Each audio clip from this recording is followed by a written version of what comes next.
प्रस्तावना के बाद हमने पढ़ा संविधान की विशेषताएं, उसके बाद हमने देखे फंडामेंटल राइट्स। अब हम देखते हैं डीपीएसपी, जिसका फुल फॉर्म होता है directive principle of state policy. ये पढ़ेंगे हम कि ये भी इंपॉर्टेंट होते हैं। मतलब मुख्य रूप से अगर आपको कुछ भी समझ में नहीं आ रहा है तो अनुच्छेद 12 से लेके अनुच्छेद 50 तक संविधान पढ़ लो। कोई भी एग्जाम में एक क्वेश्चन 100% इन्हीं अनुच्छेदों में से आता है। तो बिना किसी देरी के शुरू करते हैं। नीति निर्देशक तत्व, नीति निर्देशक तत्व जिसको बोलते हैं डीपीएसपी, इसको लिया गया है आयरलैंड से। मतलब संविधान में जो चीज़ें इधर उधर से ली गई है उसमें से जो डीपीएसपी लिया गया था वो लिया था आयरलैंड के संविधान से लिया गया था। उसके बाद में अब देखते हैं कि इसको रखा कहाँ गया है। तो इसको रखा गया है संविधान के भाग 4 में रखा गया है, अनुच्छेद आर्टिकल 36 से लेके आर्टिकल 51 तक। तो मुख्य रूप से मैंने बोला था ना आपको कुछ गिनती की चीज़ें पढ़ना है। अनुच्छेद 12 से लेके अनुच्छेद 50 से 51 तक देखने हैं। इसमें क्या है, इसको 2 हिस्सों में डिवाइड कर दो। यहाँ पे आता है आपका फंडामेंटल राइट्स आता है और यहाँ पे आता है डीपीएसपी। कोई भी एग्ज़ाम हो, अगर वो स्टेट सर्विसेज की एग्ज़ाम हो या शायद यूपीएससी की एग्ज़ाम हो या शायद वनडे एग्ज़ाम हो, ठीक है, इसमें से अगर कॉन्स्टिट्यूशन से रिलेटेड या पॉलिटी से, गवर्नेंस से रिलेटेड कोई भी अगर क्वेश्चन आता है, स्पेसिफिकली कॉन्स्टिट्यूशन से रिलेटेड क्वेश्चन आता है, तो अगर 4 क्वेश्चन आएंगे तो 4 में से एक क्वेश्चन 100% इन्हीं 2 टॉपिक में से रहेगा। तो ये मेरे हिसाब से बहुत इंपॉर्टेंट टॉपिक है, तो आपको भी इस पर ध्यान देना है, इस टॉपिक पे। और बहुत सिंपल है, ज़्यादा कुछ नहीं है, बस पढ़ना है। तो ठीक है, देखते हैं इसकी विशेषता है। ये एक संवैधानिक है क्योंकि संविधान में लिखा गया है, ठीक है। पर ये क्या है, सिफारिश एक प्रकार की। सिफारिश मतलब रिकमेंडेशन, मतलब इसको लागू करना ना करना राज्य के विवेक के ऊपर है। जैसे मेरे विवेक हो वैसे राज्य का भी विवेक होता है, उसके ऊपर है। अगर वो चाहे, उसको लगता है कि इसको लागू करना ज़रूरत है तो लागू करेगा, और अगर नहीं है तो नहीं करेगा। देखिए, संवैधानिक, कार्यपालिका और प्रशासनिक मामलों में राज्य के लिए यह सिफारिश है। इसके उद्देश्य क्या है? इसका उद्देश्य कुछ नहीं है, पब्लिक वेलफेयर का काम करना, लोक कल्याणकारी राज्य का निर्माण करना, ऐसी स्टेट का फॉर्म करना जिसमें सभी लोग खुशहाल रहे, आर्थिक और सामाजिक लोकतंत्र की स्थापना करना। देखिए, लोकतंत्र के प्रकार बता दिए उन्होंने, आर्थिक और सामाजिक लोकतंत्र, उसकी स्थापना करना। पर इसकी जो प्रकृति होती है, इसका जो नेचर होता है, वह गैर न्यायोचित होता है। गैर न्यायोचित मतलब अगर आपके डीपीएसपी का हनन होता है तो आप इसके लिए कोर्ट नहीं जा सकते हो और बोल नहीं सकते हो कि यार हमारे डीपीएसपी का उल्लंघन हो रहा है। इसके पीछे रीज़न ये हो सकता है कि आपका जो स्टेट है वो इतना कैपेबल नहीं कि उसको लागू कर पाए, या उसका मन नहीं है करने का। अगर बात फंडामेंटल राइट्स की होती है तो वहाँ कुछ भी वायलेशन हो, आप सुप्रीम कोर्ट या हाई कोर्ट जा सकते हो। हाँ, लागू करना राज्य का कर्तव्य है, इसको लागू करना राज्य का कर्तव्य है, पर वह ये बाध्यकारी नहीं है, ठीक है। अब अपन देखते हैं इसके अंतर, जो मैंने बताया था वही अंतर है। मूल अधिकार जो होते हैं वो होते हैं आपके नकारात्मक होते, विचार के होते हैं। मैं लिख देता हूँ मैं। इनकी जो प्रकृति होती है नकारात्मक होती है। ये एक टाइप से सकारात्मक होते हैं। नकारात्मक और सकारात्मक को समझते हैं कि नकारात्मक क्या होता है। देखो, एक सिंपल सी भाषा में देखो, यहाँ पे निषेध लिखा है, यहाँ पे निषेध लिखा है, ठीक है। उसके बाद में यहाँ पे संरक्षण दिया गया है। संरक्षण किससे देंगे? गवर्नमेंट से ही देंगे संरक्षण आपको। ये देखो, ये कानून दिए, ये गवर्नमेंट के उल्टे चल रहे पूरे के पूरे, ये ठीक है। उसके बाद में ये भी देखो, और ये आपको राइट्स दिए हैं तो गवर्नमेंट के उल्टे है। तो उस हिसाब से एक सामान्य भाषा में अगर इसको बोला जाए तो ये नकारात्मक प्रवृत्ति के होते हैं, ठीक है, फंडामेंटल राइट्स। और डीपीएसपी पॉजिटिव प्रवृत्ति के होते हैं। अब डीपीएसपी पढ़ेंगे। ये न्यायोचित होते हैं और ये गैर न्यायोचित होते हैं। मतलब कानूनी रूप से न्यायालय द्वारा लागू नहीं किया जा सकता, इसको बाध्यकारी नहीं है। पर हाँ, अगर कभी कुछ होता है और आप रेफरेंस के तौर पे दे सकते हो कि डीपीएसपी में लिखा गया है ये। उद्देश्य, इसका उद्देश्य होता है लोकतांत्रिक राजनीतिक व्यवस्था को स्थापित करना। किसके? राजनीतिक व्यवस्था को, पॉलिटिकल व्यवस्था को स्थापित करना। इसका उद्देश्य होता है सामाजिक और आर्थिक लोकतंत्र को स्थापित करना, ठीक है। यहाँ पे पॉलिटिकल और ये सामाजिक और आर्थिक लोकतंत्र को स्थापित करना। हाँ, अब बात आते हैं मान्यता। मूल अधिकार जो है होते हैं वो कानूनी रूप से मान्य होते हैं, लीगली माने जाते हैं। इसको नैतिक रूप से मान्यता दी जाती है। ठीक है, ये स्वतः लागू है भाई। मूल अधिकार स्वतः लागू है, बनते से ही लागू हो गए हैं। इसमें कुछ दिमाग लगाने की ज़रूरत नहीं है। बाकी इनको लागू करने के लिए राज्य को स्पेशल नियम बनाने पड़ेंगे। इन्हें लागू करने के लिए विधान नियम की आवश्यकता होती है। जैसे कुछ स्टेट्स है जहाँ पे डीपीएसपी का यूज़ करके उन्होंने बहुत ही चमत्कारिक काम करे हैं। वो करंट अफेयर का विषय है। अब देखते हैं डीपीएसपी और फंडामेंटल राइट्स में बड़ा कौन है। तो देखो, निर्देशक तत्व को मूल अधिकार के अधीन बताया गया है। कभी भी अगर बात होती थी किसको माने, डीपीएसपी को माने या फिर मूल अधिकार को माने, तो हमेशा बात सुनी जाएगी मूल अधिकार की। जो मूल अधिकार में लिखा है वह होगा। अब डीपीएसपी का क्रियान्वयन कब कब हुआ है।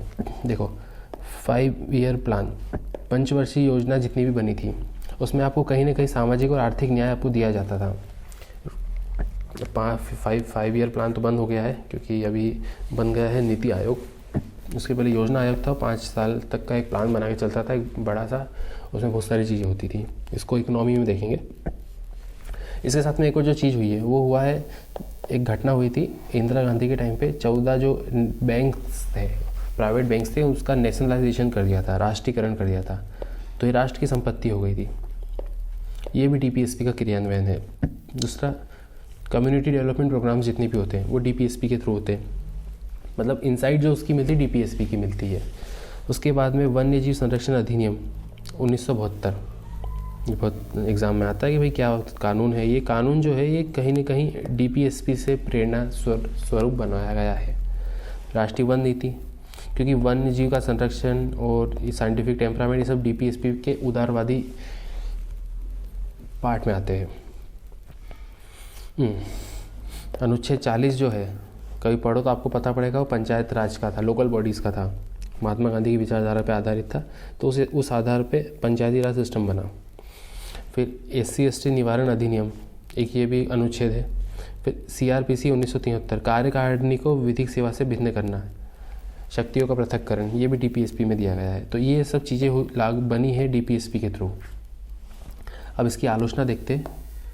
मतलब देखो, सीधी सी बात है। अब यहाँ पे एक बड़ी सी लाइन लिखी हुई है कि निदेशक तत्वों को मूल अधिकार के अधीन बताया गया। तो बड़ा कौन हुआ? मूल अधिकार हुए बड़े। तो डीपीएसपी को कोई कानूनी रूप से मान्यता प्राप्त नहीं है। और इसका जो चरित्र होता है वो गैर न्यायोचित चरित्र होता है। गैर न्यायोचित चरित्र तो कानूनी रूप से मान्यता प्राप्त नहीं है, वही चीज़ लिखी हुई है। ये इसकी आलोचना हो गई। कभी भी संवैधानिक टकराव होता है सेंटर और स्टेट में, संवैधानिक टकराव पॉसिबल है। जैसे मान लो कोई स्टेट है, उसने कोई डीपीएसपी लागू कर दिया है। जैसे अब डीपीएसपी देखते हैं अपन, ये इतनी सारी डीपीएसपी है। तो एक स्टेट ने एक डीपीएसपी लागू कर दिया है जिसका नाम है यूनिफॉर्म सिविल कोड लागू करना।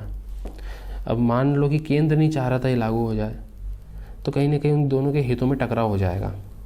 या फिर एक स्टेट से दूसरे स्टेट्स के हित में टकराव होगा, या इस स्टेट से केंद्र के हितों में टकराव हो जाएगा इससे। ठीक है। उसके बाद ये होते हैं पुराने सोच का प्रतिनिधित्व करते हैं रूढ़िवादी, क्योंकि ये बने कब थे? 19वीं सदी में। 19वीं सदी में आयरलैंड में बनाए थे। वो भी क्यों बनाए थे कि इंग्लैंड के में ऐसी चीज़ें हो रही थी। पर अगर वास्तविकता देखी जाए तो ये तो आज भी यथार्थ है। आज भी ज़रूरत है डीपीएसपी की, क्योंकि आज भी लागू नहीं हुए हैं। एक और इसका जो आलोचना की गई है कि ये तर्कहीन व्यवस्था होती है। मतलब रैंडमली जब जिसका मन में आएगी ये कर दो, जब जिसका मन में आए वो कर दो, ऐसी चीज़ें हुई है पूरी की पूरी। तो ये रैंडमनेस के भुक्तभोगी है। यूज़ उपयोग, डॉक्टर BR अम्बेडकर साहब ने बोला कि भारतीय राज्य व्यवस्था के लक्ष्य आर्थिक लोकतंत्र को यह निर्धारित करते हैं।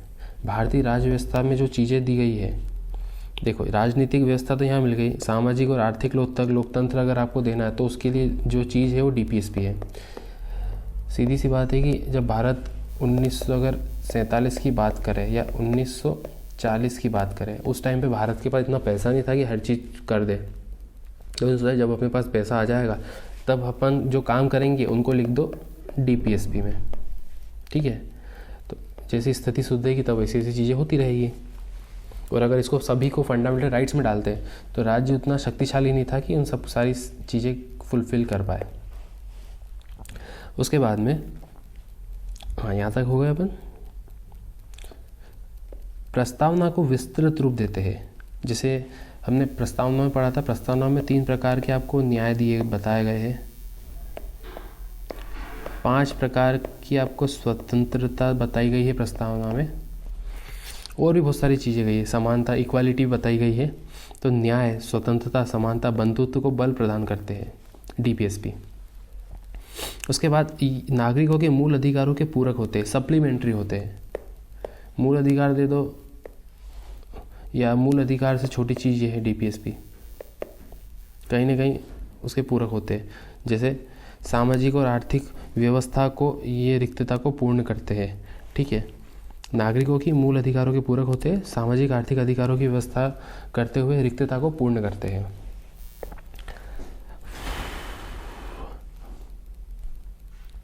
हाँ, मूल अधिकारों के क्रियान्वयन को पूर्ण करने के लिए एवं उचित लाभ के पक्ष में माहौल उत्पन्न करते हैं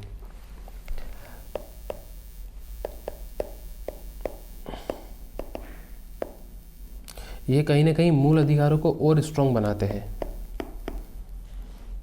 आम नागरिक घोषणा पत्र की तरह होते हैं। जैसे कभी भी चुनाव होता है तो हर पार्टी बोलती है कि हम ये कर देंगे, हम 5 साल के लिए हमारे प्रॉपर प्लान है, हम ये करेंगे वो करेंगे। वैसे ये जो संविधान का एक प्लान है कि यार जब भी हमारे पास पैसा आ जाएगा, ये हो जाएगा वो हो जाएगा, तो हम ये सब चीज़ें कंप्लीट करेंगे। ठीक है, ये घोषणा पत्र की तरह होते हैं। अब आते हैं इसका जो वर्गीकरण है। देखो इतने सारे मूल अधिकार ये होते हैं, डीपीएसपी होते हैं, तो इनको मुख्यतः 3 कैटेगरी में डिवाइड किया गया है।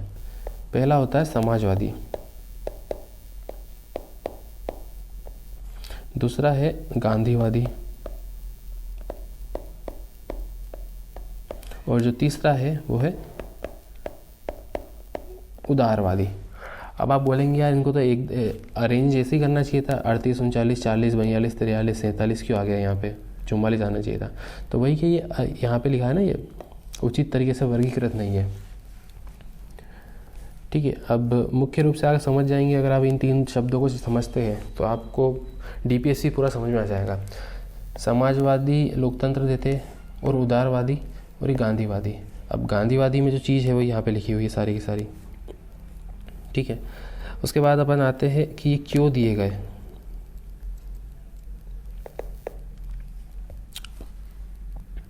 राज्य प्राधिकारियों पर नैतिक दायित्व अध्यारोपित करना। राज्य प्राधिकारियों पर नैतिक दायित्व अध्यारोपित करना मतलब अगर एक टाइप से ये राज्य के ऊपर बोझ दे रहे कि भाई तुमको ये काम भी करना है, भूल मत जाना तुम्हारे को ये काम भी करना है। कौन से जो डीपीएसपी में लिखे गए हैं, यही तुम्हारा उद्देश्य है। और देश के पास लागू करने के लिए पर्याप्त वित्तीय संसाधन का अभाव था। उसके कारण अगर ये सब जगह लागू हो जाए, एक पॉजिटिव एक्सपेक्ट ये भी है इसका कि भारत जो देश है वो तो बहुत बड़ा देश है भारत। ठीक है, यहाँ पे लोग अलग टाइप के रहते हैं, यहाँ पे अलग टाइप के लोग रहते हैं, यहाँ की संस्कृति अलग है, यहाँ की संस्कृति अलग है। और ये तुम इंदौर है, यहाँ तो आप सब जानते ही कितने अच्छे लोग रहते हैं। तो अगर सभी जगह एक जैसी चीज़ें लागू की जाए, वो भी किस आधार पे, सामाजिक और आर्थिक। देखो पूरे भारत की जो स्थिति है, सॉरी ये भारत का नक्शा ऐसा है, तो क्या अपन ने जल्दबाजी में बना दिया। तो यहाँ पे बात हो रही है कि विविधता की बात हो रही भारत में। यहाँ का माहौल, यहाँ का क्लाइमेट बहुत अलग है, यहाँ का क्लाइमेट बहुत अलग है, यहाँ बहुत अलग है, ये अलग क्षेत्र है, ये अलग क्षेत्र है, ये अलग क्षेत्र है, ये अलग है। तो सभी पे अगर एक जैसे सामाजिक और आर्थिक नियम लग जाए तो ये इनके हितों के लिए अच्छा नहीं होगा। इतना बड़ा तो अपना भारत देश है। तो इसलिए डीपीएसपी में कर दिया गया कि स्टेट के ऊपर डिपेंड करा। अगर आपको लगता है कि भाई गोवा में कुछ चीज़ हो सकती है, जैसे यूनिफॉर्म सिविल कोड अगर गोवा में लागू हो सकता है तो कर दो, पर उसका मतलब ये थोड़ी कि वो गुजरात में भी लागू हो जाएगा, वो मणिपुर और इसमें नॉर्थ ईस्ट में भी लागू हो जाएगा। जब होगा तब देखेंगे। ओके, क्योंकि अगर ये सब में लागू कर दिया तो ये शायद इसके साथ कोप अप नहीं कर पाए।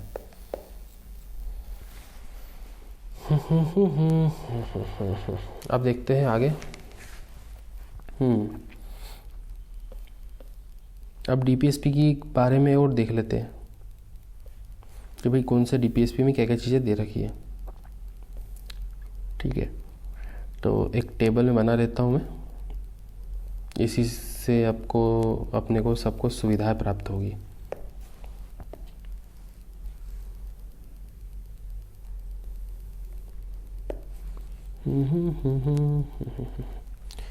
कॉपी और ये पेस्ट। ठीक है,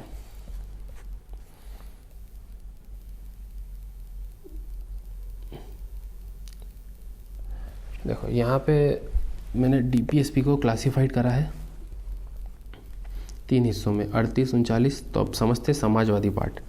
38 से शुरू करते हैं। वैसे डीपीएसपी शुरू हुए थे आर्टिकल 36 से। 38 में क्या है? 38 है state to secure a social order for the promotion और वेलफेयर ऑफ द पीपल। मतलब लोगों का वेलफेयर करना है आपको। ओके। उसके बाद 39 जो है certain principle of policy followed by the state. 39 भी समाजवादी वाला विचारधारा है। और 39A जो है वो है 42वां संविधान संशोधन हुआ था, उसके थ्रू लागू हुआ था। उसमें क्या है कि equal justice and free legal aid, सभी को समान न्याय मिलेगा और निःशुल्क विधिक सहायता प्राप्त होगी। यह है 39A में। ठीक है, 39A में इम्पोर्टेंट ही बताता हूँ। 39A इम्पोर्टेंट है। इसका मतलब इसका होता है समान न्याय और निःशुल्क विधिक सहायता।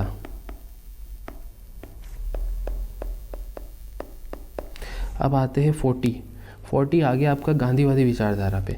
गांधीवादी विचारधारा मतलब गांधी जी की जो फिलॉसफी थी उस पे बेस्ड है। तो ये लिखा है ऑर्गेनाइजेशन ऑफ विलेज पंचायत, ग्राम पंचायत का गठन करना, आर्टिकल 40।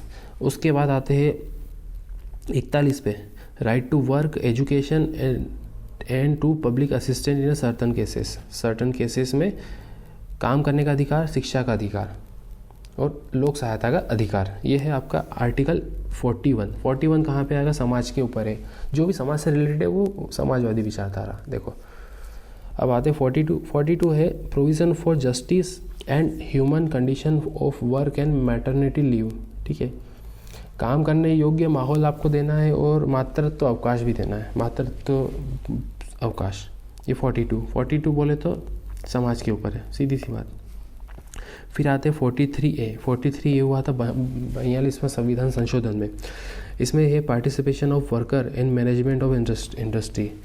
मतलब जितनी भी इंडस्ट्रीज़ है, उद्योग प्रबंधन में, वहाँ पे जो लेबर और क्लासेस है इनके भी संघ बनेंगे और ये मैनेजमेंट में हिस्सा लेंगे। उसके बाद 43B ये हुआ था 97 कॉन्स्टिट्यूशन अमेंडमेंट। ठीक है, इसमें क्या है अभी हुआ है ये, और प्रमोशन ऑफ कोऑपरेटिव सोसाइटीज़ ये अभी ऐड किया गया है। मतलब ज़्यादा टाइम नहीं हुआ इसको, 10 एक साल हुए होंगे। प्रमोशन ऑफ कोऑपरेटिव सोसाइटीज़ बनाना, ये आप क्या हो गया 43B में। अब 44 आते हैं। 44 अपना हो गया उदार बौद्धिक चरित्र, इसका बोलते हैं यूनिफॉर्म सिविल कोड, UCC। ये करंट अफेयर का टॉपिक है।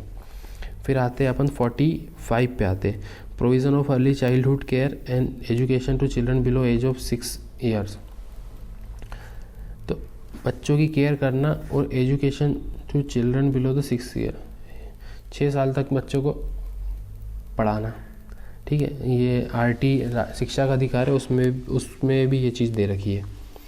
फिर आते हैं, ये आपका उदारवादी चित्र हो गया। फिर आते हैं अपन 47 पे आते हैं, 46 पे आते हैं, promotion of education and economic interest of SC ST and other weaker section. मतलब SC ST OBC को एजुकेशन और इकोनॉमिक इंटरेस्ट उनका प्रमोट करना, तो ये रिजर्वेशन है SC ST OBC का।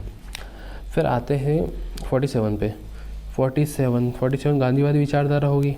देखो 46 भी गांधीवादी विचारधारा थी, 47 भी थी। 47 के अंदर है duty of the state to raise the level of nutrition and standard of living and to improve public health, मतलब लोक स्वास्थ्य वाली चीज़ें पूरी की पूरी, ठीक है। उसके बाद है 48 में है organisation for agriculture and animal husbandry, ये भी गांधीवादी विचारधारा। एनिमल हस्बेंड्री मतलब पशुपालन करना, ओके, इसको लिंक कर सकते हो गाय से। उसके बाद में आते हैं 48 हो गया, 48A जो 42वां संविधान संशोधन में था, इसके अंदर दे रखा है था protection and improvement of environment and safeguarding of forest and wildlife. Forest and wildlife को सेफ गार्ड करना, वन अधिकार जो अभी अपन ने देखे थे 1972 में जो था, वन अधिनियम और वन नीति जो, वो इसके थ्रू थी 48A के थ्रू। फिर आते हैं 49 के अंदर क्या है, protection of monument and places, जितनी भी वो जगह होती है जिसमें स्मारक होते हैं राष्ट्र के, उसको प्रोटेक्ट करना, ठीक है। ये अपना 49 हो गया। और ये 50 और 51, इसमें से जो एक है साइंटिफिक टेम्परामेंट रखना, और दूसरा जो है वो है शक्तियों का पृथक्करण, ठीक है। तो ये थे आपके DPSP। इसको फिर एक क्विक रिवाइज करते हैं। हमने इसकी विशेषताएं पढ़ी, इन DPSP और मूल अधिकार में अंतर पढ़े, DPSP की प्रॉपर्टी बताई, DPSP कब कहाँ लागू थे वो देखे। उसके अलावा DPSP 3 हिस्सों में डिवाइडेड था, उसको समझा, उसकी आलोचना, उसकी उपयोगिता पढ़ी। उसके बाद में मोटा मोटी DPSP संविधान संशोधन में कब हुए और एक टेबल समझी DPSP की। इस टेबल को मैं और बाद में डिटेल में बताऊंगा। तब तक के लिए धन्यवाद।